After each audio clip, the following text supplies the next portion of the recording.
Welcome student. I am Parvez Ahmad, Assistant Professor, Department of Economics, HR College, Amnaur Saran.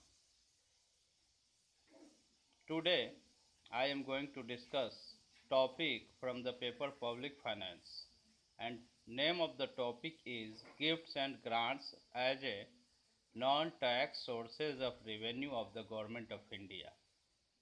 In last class we have already discussed about the two main non-tax sources of revenue of the Government of India, that was administrative revenue, in which we have discussed about the fees, fines, penalties and a special assessment, and second one was profits of public or state enterprises, and a third source non-tax sources of revenue for the Government of India is gifts and grants. This topic is important for BA Part 2 Economics Honors paper Public Finance. Gifts and grants form generally a very small part of public revenue. यानी जो gifts और grants होता है भारत सरकार के जो आय या revenue का एक बहुत ही छोटा पार्ट होता है। Non tax source of revenue में इसका जो शेयर होता है एक स्मॉल होता है, बहुत ही छोटा होता है। Quite often, patriotic people or institutions may make gifts to the state. यहाँ पे ये भी देखा जाता है, जो आजकल हम नेशनलिज्म और पैट्रियोटिज्म की बात करते हैं, हमेशा से ही देश को चाहने वाले देशभक्त, देश को के लिए कुछ कर गुजरने वाले अक्सर अगर उनके पास वेल्थ होता है तो गिफ्ट्स गवर्नमेंट को कंट्रीब्यूट करते हैं। जैसा कि हम लोगों ने अभी देखा, कोरोना पैंडेमिक्स कोविड-19 जो आया है, इसके लिए बहुत सारे लोगों ने गिफ्ट किया गवर्नमेंट को। पैंडेमिक्स के समय में प्रधानमंत्री रिलीफ फंड में, चीफ मिनिस्टर रिलीफ फंड में, प्रधानमंत्री केयर फंड में भी। तो इस तरह एक तरह से हमेशा देश के देश को कोई समस्या आ जाए तो पैट्रियोटिक पीपल जो हैं या इंस्टीट्यूशंस हैं डोनेट करते हैं कुछ gifts in form of funds, money और वेल्थ, और उससे क्या होता है, देश की आवश्यकताओं की पूर्ति होती है। तो जो देशभक्त और देश के लिए कुछ करने वाले इंस्टीट्यूशंस है, जैसे बहुत सारे जो प्राइवेट सेक्टर फर्म्स है, इंडस्ट्रीज़ है या इंडस्ट्रियलिस्ट हैं, वो भी गिफ्ट्स करते हैं। जैसे रतन टाटा, उसके अलावा अजीम प्रेमजी और क्रिकेटर्स, उसके अलावा आपका फिल्म स्टार्स, अदर बिजनेसमैन, कोई इंडियन जो NRIs हैं वो भी गिफ्ट्स करते हैं। तो ये एक तरह से गिफ्ट्स एक रेवेन्यू का, पब्लिक रेवेन्यू का, non tax source of revenue का एक छोटा पार्ट होता है। कभी कभी पैट्रियोटिक और इंस्टीट्यूशंस जो हैं वो लोग पे करते हैं gifts. These are purely voluntary contributions, यानी कि गिफ्ट्स और ग्रांट्स जो है एक तरह से खुद के स्वयं के इच्छा पे निर्भर होता है। ये पेमेंट कंपलसरी नहीं होता है, लेकिन लोग गिफ्ट्स करते हैं गवर्नमेंट को। Gifts have some significance especially during war time और an emergency.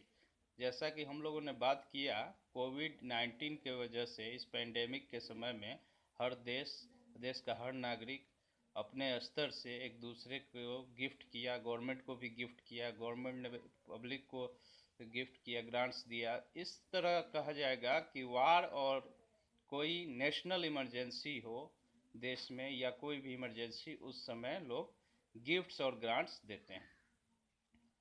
In modern time grants from one government to another has a greater importance. लेकिन आज के आधुनिक समय में, आधुनिक भारत में, आधुनिक विश्व में ग्रांट्स एक सरकार से दूसरे सरकार को देना एक बहुत ही इम्पोर्टेंट हो गया है। Local governments receives grants from state governments. जैसे लोकल गवर्नमेंट है, जैसा कि हम लोग जानते हैं कि पंचायती राज इंस्टीट्यूशन डिसेंट्रलाइज किया गया एडमिनिस्ट्रेशन को और एक तरह से प्लानिंग को, तो उसके तहत पंचायती राज सिस्टम जो डेवलप हुआ, तो जो लोकल गवर्नमेंट हैं पंचायती राज इंस्टीट्यूशंस ही कहलाते हैं जनरली, और उनको मिलता है स्टेट गवर्नमेंट से funds. The central governments gives grants in aid to state government. और सेंट्रल गवर्नमेंट अपने देश के जितने भी स्टेट्स हैं उनको ग्रांट्स इन एड देते हैं। हर साल हर समय कुछ न कुछ ग्रांट्स इन एड देते हैं स्टेट के डेवलपमेंट के लिए, स्टेट के बैकवर्डनेस को कम करने के लिए, या रीजनल इक्विटी को बढ़ाने के लिए। आर्थिक जो इनकम, सोशल और एक तरह से जो रीजनल इनइक्वलिटीज है उसको रिमूव करने के लिए गवर्नमेंट ग्रांट्स इन एड देती है समय समय पर। जैसे अभी बाढ़ आया हुआ है बिहार में, तो बाढ़ के लिए भी गवर्नमेंट ग्रांट्स इन एड दे सकती है सेंट्रल गवर्नमेंट बिहार गवर्नमेंट को, in order to enable them to carry out their functions. Foreign aid, एक फॉरेन एड भी होता है। जब विदेशी गवर्नमेंट, विदेश के सरकार या विदेश के कोई इंस्टीट्यूशंस अगर किसी कंट्री को जो ग्रांट्स देता है या हेल्प करता है, फाइनेंशियल असिस्टेंस, उसको फॉरेन एड के नाम से जानते हैं। When grants are made by one country's government to another country's government, it is called foreign aid। यहाँ पे क्लियर है, एक देश की सरकार या एक गवर्नमेंट जो किसी फॉरेन कंट्री का जो गवर्नमेंट है दूसरे कंट्रीज के गवर्नमेंट को फाइनेंशियल हेल्प करता है, तो उसे फॉरेन एड के नाम से जानते हैं। When grants are made by one country's government to another country's government is called foreign aid। Usually poor country receives such aid from developed country। लेकिन ये देखा गया है कि मैक्सिमम, ज़्यादातर समय जो गरीब देश है, अंडर डेवलप्ड कंट्री है, बैकवर्ड कंट्रीज़ है, उनको डेवलप्ड कंट्रीज़ फॉरेन एड के रूप में फंड प्रोवाइड कराते हैं उनका डेवलपमेंट के लिए। एजुकेशनल डेवलपमेंट हो, सोशल डेवलपमेंट हो, इंफ्रास्ट्रक्चर डेवलपमेंट हो, या हेल्थ का डेवलपमेंट हो, तो फॉरेन एड भी प्रोवाइड करते हैं अमीर कंट्री, जो रिच कंट्री हैं, डेवलप्ड कंट्री हैं, वो पुअरर कंट्रीज़ को या अंडर डेवलप्ड कंट्री को। विच में be in the form of military aid, economic aid, food aid, technological aid and so on. यानी कि फॉरेन एड किस रूप में दिया जाए, किस रूप में भारत को भी मिलता है या भारत किसी और को भी गिफ्ट्स एंड ग्रांट दे सकती है। तो वो हो सकता है मिलिट्री एड। अगर देश में मिलिट्री व्यवस्था मजबूत ना हो तो मिलिट्री जो फोर्स है, आर्मी और फोर्स नेवी, वो प्रोवाइड करा सकती है गरीब कंट्री को। इकोनॉमिक एड, फाइनेंशियल बैकवर्डनेस हो, कैपिटल की कमी हो, तो उसके लिए फाइनेंशियल हेल्प भी एक कंट्री दूसरे कंट्री को करती है।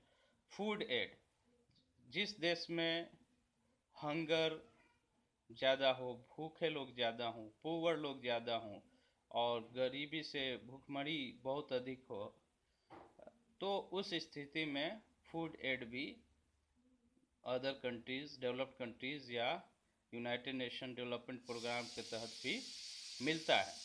टेक्नोलॉजिकल एड, जिस कंट्री में टेक्निकल डेवलपमेंट ना हो, वहाँ पे टेक्नोलॉजिकल एड भी जो टेक्निकली इफ़िशिएंट कंट्रीज़ हैं वो हेल्प करते हैं। और उसके अलावा बहुत सा हेल्प करते हैं। कोई नेचुरल डिजास्टर आ गया, जैसे मान लीजिए फ्लड है, उसके अलावा अर्थक्वेक हो गया, सुनामी हो गया, ऐसे स्थिति में क्लाउड बर्स्ट हो गया, उस स्थिति में लोगों के हेल्प के लिए फॉरेन एड भी मिला करता है। क्योंकि आजकल पूरा विश्व ग्लोबल विलेज के नाम से जानता है, तो फॉरेन एड भी बहुत महत्वपूर्ण हो गया है एक दूसरे के प्रॉब्लम्स को, इकोनॉमिक प्रॉब्लम हो, मिलिट्री प्रॉब्लम हो, हंगर प्रॉब्लम हो, या कोई भी सोशल प्रॉब्लम हो, उसको सॉल्व करने के लिए फॉरेन एड जो डेवलप्ड कंट्री है यूनाइटेड नेशन डेवलपमेंट प्रोग्राम के तहत यूनाइटेड नेशंस भी प्रोवाइड करती है, और फॉरेन कंट्रीज़ भी, और फॉरेन जो वर्ल्ड लेवल के इंस्टीट्यूशंस है, आईएमएफ हो गया, वर्ल्ड बैंक हो गया। तो इस तरह डेवलपमेंट के लिए ग्रांट्स एंड गिफ्ट्स ज़रूरी है, और भारत सरकार को भी ग्रांट्स आम पब्लिक से भी मिलता है जो पेट्रियटिक पीपुल है। उसके अलावा इंस्टीट्यूशंस जो फर्म्स है, इंडस्ट्रीज़ है, वो भी गिफ्ट्स गवर्नमेंट को कंट्रीब्यूट करते हैं समय पे, वार का समय हो या नेचुरल डिजास्टर हो या इमरजेंसी हो कोई भी। और दूसरा रूप है ग्रांट्स, एक स्टेट गवर्नमेंट लोकल गवर्नमेंट को प्रोवाइड कराती है, सेंट्रल गवर्नमेंट स्टेट गवर्नमेंट को, और फॉरेन एड होता है एक कंट्री जब दूसरे कंट्री को ग्रांट्स, फाइनेंशियल एड प्रोवाइड करती है इकोनॉमिक डेवलपमेंट के लिए, सोशल डेवलपमेंट के लिए, या मिलिट्री डेवलपमेंट के लिए, या इंफ्रास्ट्रक्चर डेवलपमेंट के लिए। तो उसको एक तरह से फॉरेन एड का नाम दिया जाता है। आज इसी के साथ non tax sources of revenue of the government of India का तीन non source of non source को हम लोगों ने नॉन टैक्स सोर्स को पढ़ लिया। रेवेन्यू के तीन ऐसे जो नॉन टैक्स सोर्सेज हैं उसको हम लोगों ने पढ़ा। पहला था एडमिनिस्ट्रेटिव रेवेन्यू, जिसमें फ़ी है, फाइन्स है, पेनाल्टीज है, स्पेशल असेसमेंट है। दूसरा था प्रॉफिट्स फ्रॉम पब्लिक अंडरटेकिंग्स या profits of state enterprises. Third one है गिफ्ट्स एंड ग्रांट्स। और इसी के साथ इस non tax sources of revenue of the government of India हम लोगों ने डिस्कस कर लिया। नेक्स्ट क्लास में अदर टॉपिक पढ़ेंगे। Thank you.